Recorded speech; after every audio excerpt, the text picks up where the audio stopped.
Hi, hello to you all. Welcome to Emotional Companion, a channel that shares knowledge to comprehensively develop oneself through good books. Today, I would like to share with you a useful psychology book called Don't Please Anyone. In life, there is a very common type of personality, which is the type of person who pleases others. People with a pleasing personality often fear rejection, fear making others unhappy, even though they have their own thoughts or needs. They are strict with themselves to the point of forgetting their true feelings. Outwardly, it seems like concern and consideration for others, but deep down it is a denial of oneself. Psychologist Karen Horney once said that not being able to be oneself is the root of all despair. The habit of pleasing others will make us live in internal conflict, increasingly distancing ourselves from our true nature. So how do we know if we are falling into that cycle, and how do we get out of it? This book will give you a comprehensive view of the 8 behavioral patterns characteristic of the pleasing personality type, analyzing for us the underlying causes, while also offering practical and feasible methods of change. This is a psychological self-help therapy that helps you clearly identify your behavior, the invisible fears within yourself, thereby helping your inner self become stronger. When you learn to love yourself more, you'll find life freer and more comfortable, just like the Buddha taught. Before loving others, know how to love yourself. And now, please listen to the content shared today. Diagnosing whether one has a pleasing personality. Before conducting a psychological therapy, we need to diagnose whether we belong to the pleasing personality. The author has provided 26 behaviors. If you have less than 8 behaviors, you almost do not belong to the pleasing type or are only at a very low level. If you have 9 to 17 behaviors, you are a long-time pleaser. If you have 18 to 26 behaviors, you belong to the group of people who please others at a very high level. So what are those 26 behaviors? First, not daring to refuse others, afraid that once rejected they will be angry. Second, afraid of making others unhappy. Feeling that they are unhappy, we also feel uncomfortable, afraid that once rejected they will be angry. The third is always worrying that the relationship will break down if not agreeing with the other party. Fourth, every day trying to meet the needs of many people, feeling tired and helpless. Fifth, always going along with others, not daring to express their true thoughts. Sixth, gentle temperament, no distinct personality. Seventh, complying with rules, obedient, never daring to challenge. Eighth, having many friends but not feeling their sincere affection. Ninth, not daring to make requests, afraid of being rejected. 10th, when others treat you well, you don't know what to do, even feel uneasy. 11. Having a deep inferiority complex, not daring to act. 12. If not recognized by others, feeling that you haven't done well. 13. Afraid of being isolated, wanting everyone to see you as a good person. 14. No clear boundaries, always taking on too many responsibilities for the lives and emotions of others. 15. No matter what you do, you hope someone agrees before you feel at ease. 16. Using excessively high moral standards to force yourself. 17. Afraid of competition, not wanting to make decisions. 18. Always trying to keep a smile on your face in front of others. 19. Never getting angry, never speaking up even when attacked by others. 20. Not competing, always playing the underdog. 21. Often feeling insecure. 22. Suppressing emotions in your heart, not daring to express them. 23. Thinking that human nature should not exist. 24. Always sacrificing yourself for others and then telling yourself that it is a virtue called dedication. 25. Often criticizing yourself, thinking that you are not good enough. 26. Inner conflicts, not knowing how to choose to please both yourself and others. Well, above are 26 points to help you recognize whether you are a person who pleases others. Self-awareness will always be the most beautiful starting point for us to be able to live truthfully with ourselves. When you look deeper into your inner self, you will realize that there are many behaviors in the unconscious that are actually the constraints of a pleasing personality. And in daily life, people with this personality often unconsciously repeat familiar behaviors that they themselves rarely recognize. And next, I will share the 8 most typical behavioral patterns. 8 typical behavioral patterns of a pleasing personality. The first behavior, feeling uneasy when refusing others. The book mentions a case like this. At the end of the year, a female employee is immersed in busy work. At that moment, a colleague who is also a close friend comes to help because she is assigned an urgent task. Hearing the plea, she immediately falls into a dilemma, feeling both confused and worried. One side is her own work piling up, the other side is afraid of refusing her friend, which will hurt the relationship. This is a typical manifestation of feeling uneasy when refusing others of a pleasing personality. So what is the psychology behind this behavior? The answer is fragility. People who don't dare to refuse others often feel that everything is fragile. Others are very fragile. If you refuse, they will be sad, they will be angry. Yourself is also very fragile. If you refuse, others will be angry, and you will also be sad and worried. And this relationship is also fragile. If you refuse, the relationship between the two will break down. The reason for feeling fragile is that pleasing personalities often fall into a state of childhood. When we were children, we had to completely depend on our parents. If the parents are gentle, with full of love, the child will develop healthily. But if the parents are hot-tempered or scold, then in front of the image of the tall and authoritative parents, the child will be scared, feeling weak and very small. From then on, this psychological shadow can last until adulthood, so when refusing others, they often easily fall into a state of childhood, not realizing that they are an adult, but making themselves like a child trembling before the authoritative parents. The consequence of this is that we will be tired of struggling, meeting the needs of others, as well as refusing the real needs within ourselves. In the end, nothing is complete, and we ourselves become even more frustrated. So what is the way to change this behavior? Because of fragility, this type of person needs to cultivate a strong inner self. This is the core solution. A strong inner self will start from daring to say goodbye to the past. We are no longer the helpless children of yesteryear. Be brave to face and embrace the child within you. The child is still trembling, still afraid of being abandoned. This is also where the origin of our fragility is stored. When you no longer deny that fragility, you will be able to establish a boundary for yourself to be able to refuse with a peaceful and strong inner self.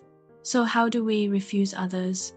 To refuse without being uneasy anymore, first of all, you need to clearly define what you really want, what your values are. Once you are clear, make a decisive decision and take responsibility for that choice. You will no longer be torn between accepting or not accepting. And the important thing is that once you have refused, you will refuse without needing to apologize. People with a pleasing personality will find all sorts of reasons to justify their refusal. For example, if I refuse, they will be very sad, but the more you find reasons, the more you will lose confidence. So be frank and honest with the other person about your difficulties or thoughts. Sorry, I can't help you with this. Sorry, I don't want to do that. Because a strong adult is not a person who nods to everything, but a person who can both refuse, help, love others, and also know how to love themselves. Then, the next is the second typical behavior of a pleasing personality, which is the instinct to unconditionally agree and go along with others. I remember once a newly acquainted friend came to stay for a few days, and when I asked if he wanted to eat an apple, he said yes.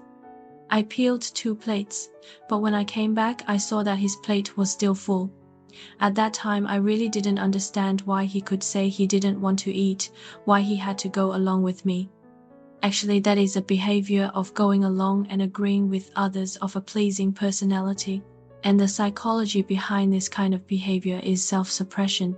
Any suppression causes great harm. The instinct of life is to reach out, like a seed taking root and sprouting, then turning towards the light, as if self-suppression is like placing a huge stone on that seed.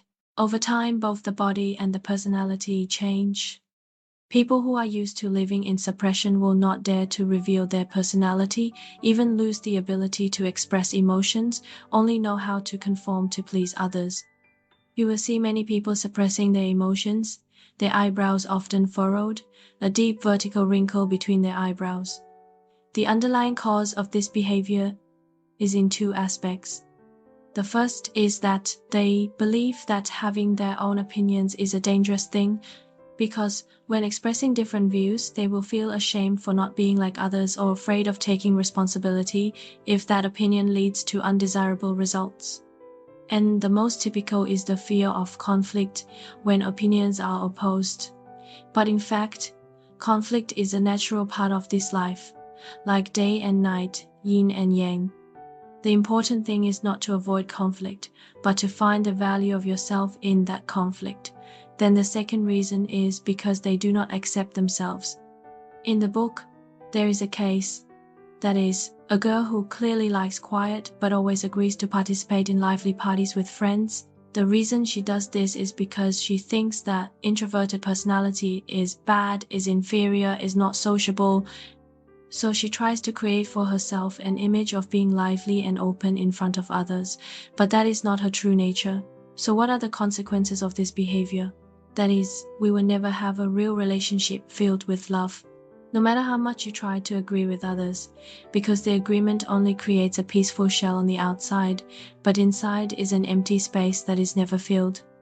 Not a few people spend their whole lives doing things they don't like, just to please their parents, to please others. That prolonged agreement will make us lose true happiness. So, how to break free from this situation? The most core method is to learn to recognize and accept your true self.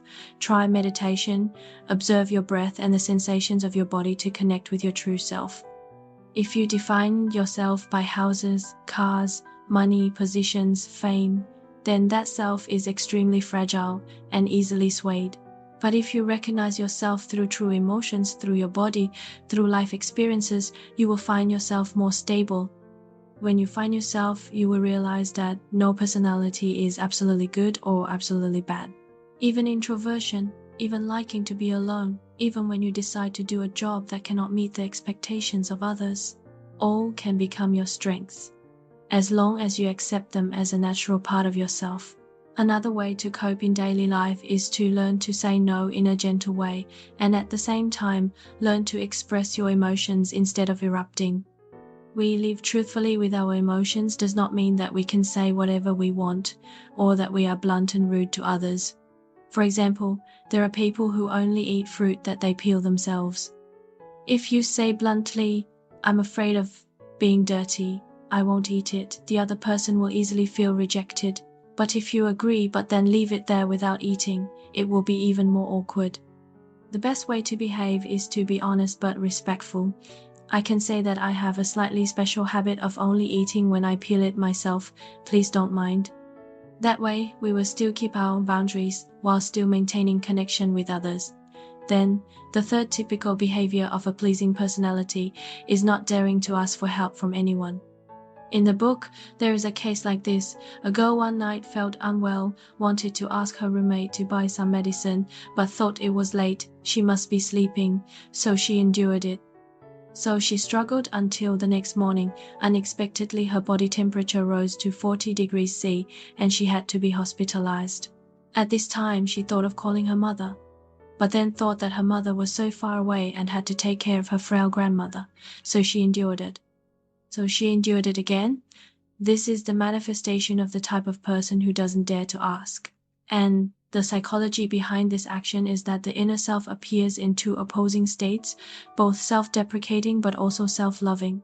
Self-love is having the feeling that the whole world needs to revolve around you. Like the girl in the example above, the reason she didn't dare to ask for help was because she thought that if she spoke up and was rejected, her self-esteem would also be hurt. And self-deprecating is the feeling that I am not worthy of being helped, not worthy of being loved, of being praised.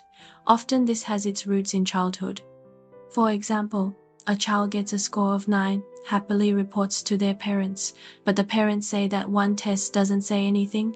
The important thing is to take the university entrance exam. When they grow up, they will form an inferiority complex, so for those who are both self-deprecating and self-loving, they will outwardly appear strong, but deep down they are filled with complexes. The consequence is that people with this kind of psychology will often find it increasingly difficult to feel love. The author gives an interesting definition of love like this. Love is mutual annoyance. You cook me a warm meal. I gently take care of you whenever you are sick. Love is when parents raise us as children, we will take care of our parents when they are old. Love is today I share my heart with you, tomorrow you lean on my shoulder. Love, in the end, is the support and assistance between souls. If you have never dared to ask for help and not let anyone help you, life will lack many opportunities to be loved. So the way to get out of this situation is to resolve inner conflicts, get out of the emotional impasse. The best way to get out is to enter a state of unity. Unity between the self-loving self, the self-deprecating self, and your true self. And the technique that helps us to easily apply the most is to stop all thoughts. Self-judgment always originates from thoughts. But we have a powerful ability that when we focus on our breath, all thoughts will stop. The breath is like a small anchor that helps the mind no longer fluctuate. When awareness returns to the rhythm of breathing, we will also clearly feel the life within ourselves. That is also when we unite closer to our true self. Then from the level of consciousness, return to concrete actions. You should boldly ask others for help when you really need support. If someone refuses you, don't be afraid of that. But we should understand that that person is an organic body and the refusal is just a sound emitted from an organ on the body. They have their own reasons, so they refuse. Let go of the fear of being rejected. It is no longer something heavy haunting you. At the same time, look at the good needs hidden behind self-deprecation and self-love. You are afraid that you are not worthy of being loved and cared for. In fact, that only comes from the desire to be loved. When you understand yourself clearly, you'll be able to easily enter a state of unity with yourself, live more lightly, more freely. Then there is another behavior that is the opposite of not daring to ask for help from anyone. That is, before anyone says anything, they are quick to help. There are many people who like to help others, but when someone ignores them without thanking them, that person will feel hurt. This is a manifestation of a pleasing personality. The psychology behind this behavior is the desire to be recognized. Outwardly, it seems like unconditional help, but in essence, it still hopes to get affirmation from others.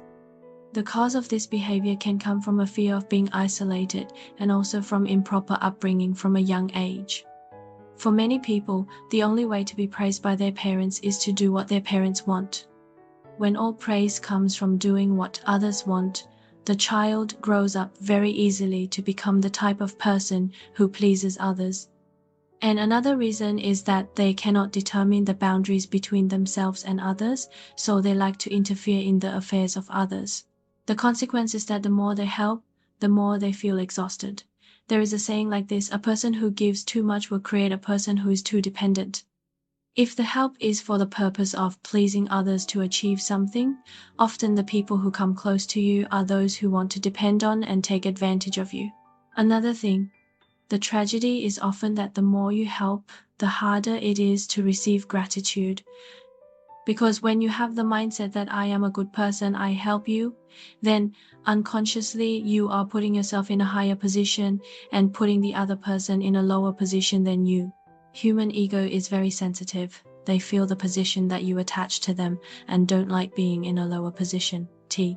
Therefore, they often choose not to be grateful to react. So how to get out of this situation? The best way is to clearly define the boundaries by clearly identifying your life lesson. Psychologists say that the purpose of life that each of us is born for is to deal with our own life lessons. The lessons include all areas of life such as study, work, way of life, way of communication, etc. The less you interfere in the life lessons of others, the better. For example, many parents always interfere too much in their children's choice of a life partner. In fact, this is interfering in the child's lesson. The result is that the children are not necessarily happy and mature, but the relationship with the children is increasingly damaged.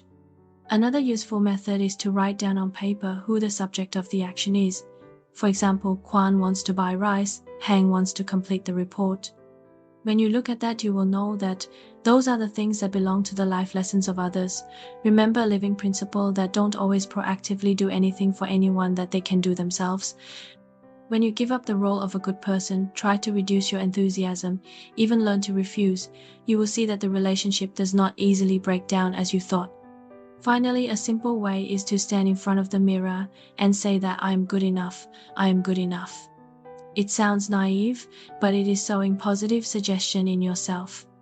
Gradually, you will see that you don't need to prove that I am a good person anymore, nor do you need to help others just to get recognition. In addition, you can also practice the habit of giving credit to yourself by praising things that are directly related to you. For example, today I am great, I learned a new thing. Today I exercise really well. Absolutely don't praise because you helped others, only praise what belongs to you. These are the words of credit that increase inner strength and the ability to appreciate yourself. Next is another typical behavior of those with a pleasing personality, which is always doing what others expect. This behavior often occurs in family relationships, intimate relationships, or close cooperative relationships. For example, there are children who study according to the majors that their parents choose, work according to the jobs that their parents like. Or there are people who always try to become the ideal partner according to the model that the other person wants. Such people often act without considering whether they like it or not. As long as it is what others expect, they will do it. They pursue the recognition of others and do everything to be accepted. The main cause comes from the fear of risk, the avoidance of responsibility, and the obsession with recognition. When doing what others want, they feel at ease because there is a tacit guarantee. If the result is not good, the fault is not entirely theirs, but partly because of the other person. Because I listened to you, but in fact, this is a way to avoid responsibility and risk, reflecting a lack of maturity in personality. Moreover, it is due to the obsession with being recognized too much. People with this kind of behavior often think that if they are not recognized, it means they haven't done well. From then on, they increasingly require themselves to do better and better. So what are the consequences here? That is, these types of people will lose themselves and distance themselves from success. Because a person does something that does not come from a love of it, but only does it to please others and achieve recognition, it is very difficult to achieve success. This is a very confusing cycle. The more you want to be recognized, the more you lose yourself. The more you lose yourself, the harder it is to get real recognition. So how to break free from this psychological chain? That is, change your perspective so that you know that real recognition comes from within, not from without. When you really love a job, you won't feel tired. On the contrary, you will have endless motivation to move forward. This is what helps you shine in the work you choose. At that time, you will realize that you don't need to seek recognition from outside because your sincerity and wholeheartedness have naturally attracted respect. And if someone recognizes you, it is only an inevitable consequence and is no longer a goal for you to chase. More importantly, you have found true freedom in your heart. A deep and lasting recognition from yourself. Next, a sixth typical behavior of a pleasing personality is proactively spreading goodwill with a smile, or not daring to get angry. A smile expresses goodwill. This is a normal thing.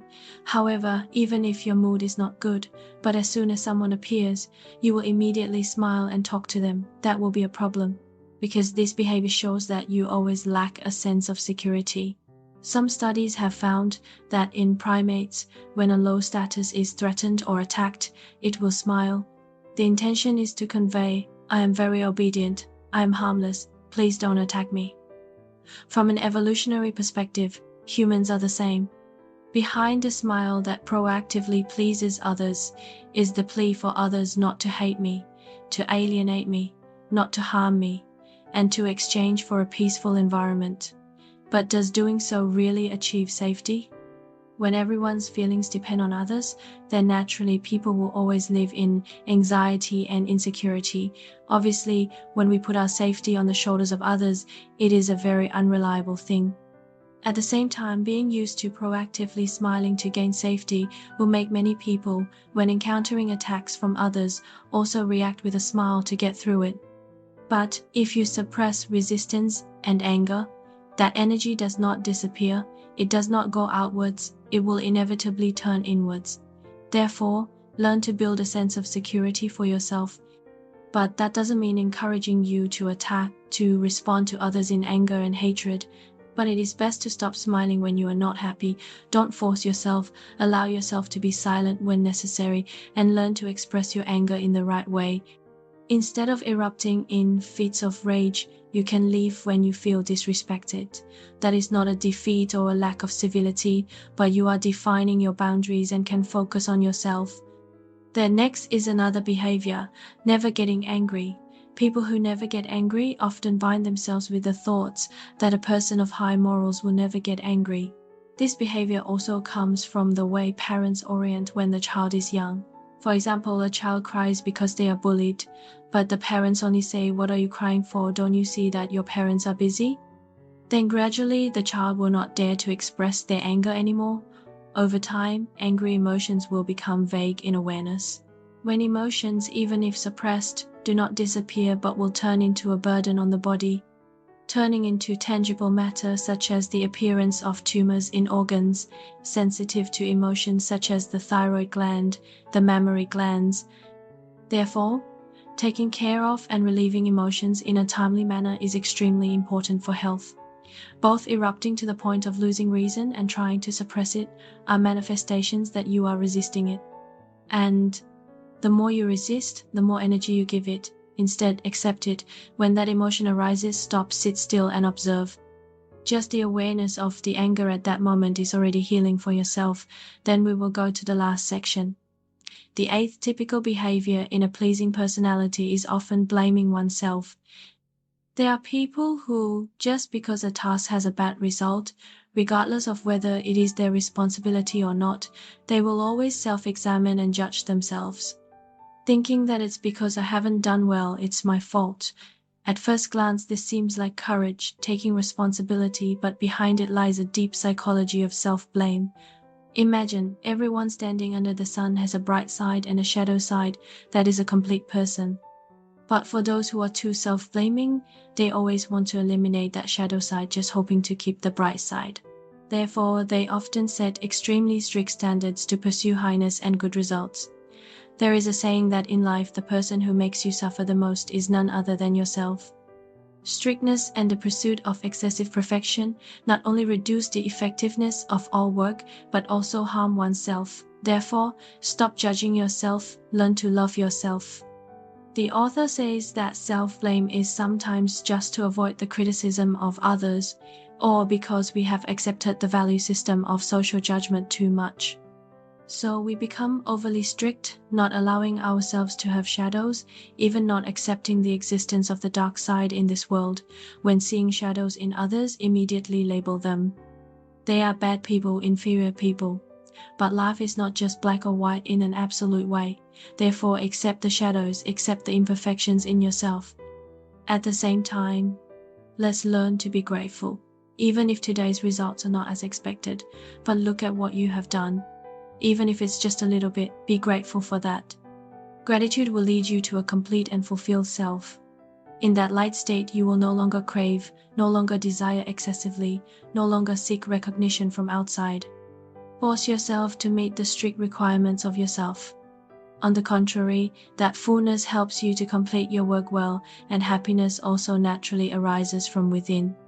Self-help psychological therapy summary map. Self. Above are the atypical behavioral patterns of a personality that likes to please others. At the end of the book, the author introduces a comprehensive method called self-help psychological therapy. Self. Self means self. The self is a reminder that the path to release all pain ultimately lies in ourselves. In fact, the psychological analysis that points out the causes or solutions in each of the above behaviors is the specific application of the self-therapy. However, sometimes you may still be confused and not know what to do. Therefore, you need a large map to escape the maze of emotions. The 8 steps of self-therapy are also like a compass for your own healing. And those 8 steps include the following. Step 1. Self-observation. When emotions appear, stop. The best way is to calm the mind. by meditation, observe the inner self and contemplate that emotion. Step 2 is to accept the emotion. The most important principle to free yourself from the pleasing personality is not to suppress and resist emotions. If you are angry, if you are uneasy, or if you are anxious, if you have any emotion, accept its existence and allow it to exist. When you truly accept, the emotion will automatically disappear, but make way for balance and peace. Then, step 3 is to connect resources. In moments of weakness, don't hesitate to seek help from reliable people, from books or psychological experts. After accepting the emotion and getting support from external resources, you will realize the false beliefs, the fears within yourself. This is also step 4, transforming beliefs. For example, when you think, if I refuse, people will abandon me, question your own beliefs after that thought. Are they reasonable? Does a true relationship really last if it is based on you always having to go along with others? It is honesty and clear boundaries that help relationships become healthy. And the fear of being abandoned is just a reflection of old beliefs that need to be replaced with new beliefs. You deserve to be respected and loved even when you don't please others. When the beliefs in you have been transformed, you need to consolidate them by improving your skills. This is also step 5, learning to set limits, practicing physical and mental health, eating healthy, reading books, listening, sharing from reliable sources. Those are the best methods of practice to help you improve every day. After that, we will go through step 6, which is accumulating experience. Beliefs only truly turn into strength when you practice them in life. Gradually, you will realize that saying no, which seems to make you hated, actually brings respect, love, and true happiness. And from there, you enter the state of step 7, loving yourself. You know how to cherish emotions, know how to take care of both body and mind, understand your own value. The final step, from that love, you can be at peace in the body and mind. A state of stillness, living sincerely, freely, radiating positive energy, and peacefully accepting life as it is. Just like the sage Rumi once said, you have wandered through thousands of worlds just to find yourself, and finally I wish you peace, happiness, always brave enough to be yourself on every path. Thank you for listening. If you find this video helpful, please share it with those who need it. Don't forget to give yourself a like, press the subscribe button and open the notification bell to watch the latest videos every week. Once again, thank you all, and see you in the next videos.